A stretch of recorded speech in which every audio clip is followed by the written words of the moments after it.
새해가 시작되었습니다. 말씀을 통하여 모든 가정에 사랑하는 가족들과 하는 우리들의 일들 위해 하나님의 은혜와 사랑이 이전보다 더욱 풍성하게 임하기를 축복합니다. 마태복음 1장 1절에서 17절 말씀 묵상하겠습니다. 인간의 수치를 은혜로 덮어주시는 하나님이십니다. 아브라함과 다윗의 자손 예수 그리스도의 계보라. 구약의 말라기 선지자 이후로 400년 동안 하나님의 말씀이 이스라엘에서 끊어졌습니다. 그들에게 토라가 있었지만 하나님의 말씀을 바로 전하는 선지자가 없는 400년의 시간은 마치 하나님과 단절된 것 같은 암흑세상 같았을 것입니다. 나라는 로마의 통치 아래 속하게 되었고 에돔 족속 헤롯이 로마와 결탁하여 이스라엘의 왕으로 지배하고 있고 70인의 사내들인 공회원들이나 대제사장조차 진정으로 백성을 위한 위정자가 없는 시대였습니다. 마치 목자 잃은 양무리와 같이 다를 바가 없습니다. 그러한 시기에 유대인들이 오랫동안 기다리던 창세기부터 계시한 여자의 후손으로 오신 예수 그리스도의 계보입니다. 마태는 예수가 다윗의 가문에 오실 메시아임을 유대인들에게 확신시키기 위해서 족보를 기록했지만 예수 그리스도가 아브라함과 다윗의 혈통과는 관계가 전혀 없는 동정녀 마리아에게서 성령으로 잉태되었음도 밝히 알리고 있습니다. 2절 말씀입니다. 아브라함이 이삭을 낳고 이삭은 야곱을 낳고 야곱은 유다와 그의 형제들을 낳고 예수님의 족보는 인간의 가문이나 혈통보다는 하나님의 택자를 통해 하나님의 나라를 세우고 계시는 것을 알 수 있습니다. 그것은 야곱의 첫 아들은 르우벤이었으나 하나님은 야곱이 죽기 전 유다에게 장자의 축복을 하십니다. 창세기 49장 8절에 유다야 너는 내 형제의 찬송이 될지라 내 손이 내 원수의 목을 잡을 것이요 내 아버지의 아들들이 내 앞에 절하리로다. 49장 10절에도 규가 유다를 떠나지 아니하며 통치자의 지팡이가 그 발 사이에서 떠나지 아니하기를 실로가 오시기까지 이르느니 그에게 모든 백성이 복종하리로다. 이처럼 아브라함의 계보를 넷째 아들 유다가 이어가는 것을 볼 수 있습니다. 3절 유다는 다말에게서 베레스와 세라를 낳고 베레스는 헤스론을 낳고 헤스론은 남을 낳고 유다는 이방 며느리 다말에게서 베레스와 세라를 낳음으로 하나님은 유대인만의 하나님이 아님을 확실히 알 수 있습니다. 하나님은 유대 민족을 택하여 하나님의 나라를 시작하셨으나 그들을 통하여 세계 만민을 구원코자 하신 계획이셨던 것입니다. 이제는 율법 준수만을 중요시하고 고집하는 정통 유대 교인들에게 오히려 그리스도인들이 복음을 전하는 세대가 되어가고 있습니다. 남은 아미나답을 낳고 아미나답은 나손을 낳고 나손은 살몬을 낳고 살몬은 나압에게서 보아스를 낳고 보아스는 룻에게서 오벳을 낳고 오벳은 이세를 낳고 다윗의 증조모인 모압 여인 룻도 아브라함의 조카 롯이 딸과의 근친 상간을 통해 생겨난 이방 족속으로 하나님은 모든 족속들을 구원하시기 원하는 분임을 확실히 알 수 있습니다. 6절 말씀입니다. 이새는 다윗 왕을 낳으니라. 다윗은 우리아의 아내에게서 솔로몬을 낳고 마태복음 1장 족보에 나오는 여인들은 마리아와 우리아의 아내 밧세바를 빼놓고는 3명 모두가 하나님이 결혼을 금지한 이방인이었습니다. 그러나 하나님은 이들을 거룩한 이스라엘 족보에 이름을 올리는 은혜를 보여주십니다.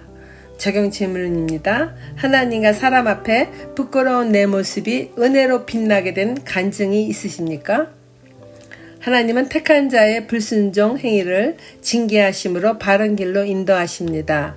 솔로몬은 르호보암을 낳고 르호보암은 아비야를 낳고 아비야는 아사를 낳고 아사는 여호사밧을 낳고 여호사밧은 요람을 낳고 요람은 우시야를 낳고 우시야는 요담을 낳고 요담은 아하스를 낳고 아하스는 요람은 우시야를 낳고 이 말씀은 이 두 왕 사이에는 아하시아, 요아스, 아마샤 세 왕의 이름이 생략되어 있습니다.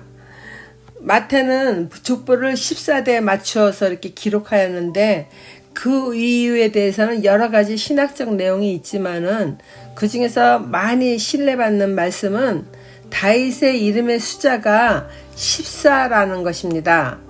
그래서 그 다윗의 이름 14에 맞추었다는 내용입니다.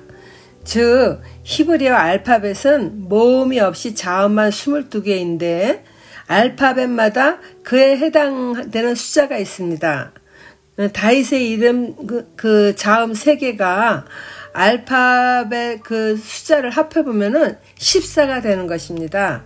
그래서 2세기 유대인들은 이러한 게마트리아라고 불리는 수비학을 사용해가지고 족보를 많이들 기록하였다고 합니다. 그러한 방법으로 족보를 맞추다 보니 또 이렇게 왕들의 이름이 누락된 것을 볼 수가 있습니다. 10절 말씀입니다. 히스기야는 므낫세를 낳고 므낫세는 아몬을 낳고 아몬은 요시야를 낳고 바벨론으로 사로잡혀 갈 때에 요시야는 여고냐와 그의 형제들을 낳으니라. 히스기야의 아들 므낫세는 이스라엘의 역대 왕들 중에 가장 악한 왕이었죠. 족보에서 근데 탈락되지 않고 기록된 것이 바벨론으로 끌려가는 하나님의 징계를 받고 크게 회개하여 하나님 앞에 겸손하여 그제서야 여호와께서 하나님이신 줄 알았다고 합니다. 역대하 33장 11절에서 13절 말씀이죠. 그러나 5대 왕 요람은 북이스라엘의 이사벨의 딸 아달랴와 결혼한 악한 왕이었잖아요. 그런데 족보에 또 이름이 올라와 있어요. 그러니까 선하고 악한 이유를 따져서 족보에 올린 것은 아닌 것이라고 생각합니다. 적용 질문입니다. 하나님의 징계를 통하여 깨달음을 얻은 일은 무엇입니까? 깨달음을 통하여 온전한 신앙의 집을 세우게 되었나요? 하나님은 각 사람의 개성을 존중하며 성령의 도우심으로 하나님의 나라를 세워가십니다. 바벨론으로 사로잡혀간 후에 여고냐는 스알디엘을 낳고 스알디엘은 수룹바벨을 낳고 수룹바벨은 아비옷을 낳고 아비옷은 엘리야김을 낳고 엘리야김은 아소르를 낳고 아소르는 사독을 낳고 사독은 아킴을 낳고 아킴은 엘리웃을 낳고 엘리웃은 엘레아사를 낳고 엘레아사는 mat단을 낳고 mat단은 야곱을 낳고 야곱은 마리아의 남편 요셉을 낳았으니 마리아에게서 그리스도라 칭하는 예수가 나시니라. 그런즉 모든 대수가 아브라함부터 다윗까지 14대요. 다윗부터 바벨론으로 사로잡혀 갈 때까지 14대요. 바벨론으로 사로잡혀 간 후부터 그리스도까지 14대더라. 족보에 대하여 마태는 왕족 관점을 따라 기록하였습니다. 그래서 아비옷과 야곱 사이에 실린 이름들도 좀 변형이 되었다고 해요. 요셉이 왕족 혈통을 밝힘으로써 혈통적으로는 사실 예수님과 요셉이 아무런 관계가 없잖아요. 그러나 마태는 다윗왕 가문에서 오신 메시아임을 나타내고자 하는 것이죠. 반면 누가는 왕족 혈통 중심이 아닌 역사적으로 정확한 이름으로 기록한 것으로 봅니다.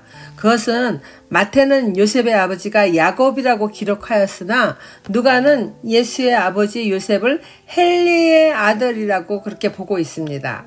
누가복음 3장 23절에 예수께서 가르치심을 시작하실 때에 30세쯤 되시니라. 사람들이 아는 대로는 요셉의 아들이니 요셉의 위는 헬리요.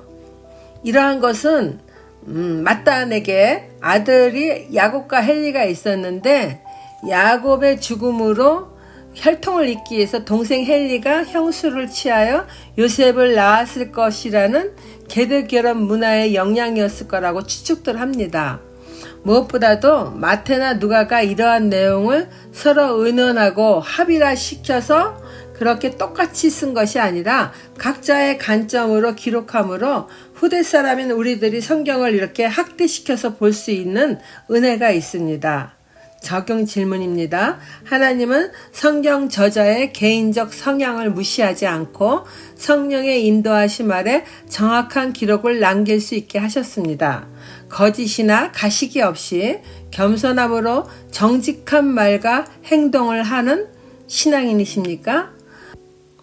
하나님 아버지, 새로운 한 해를 시작하게 해주셔서 정말 감사합니다.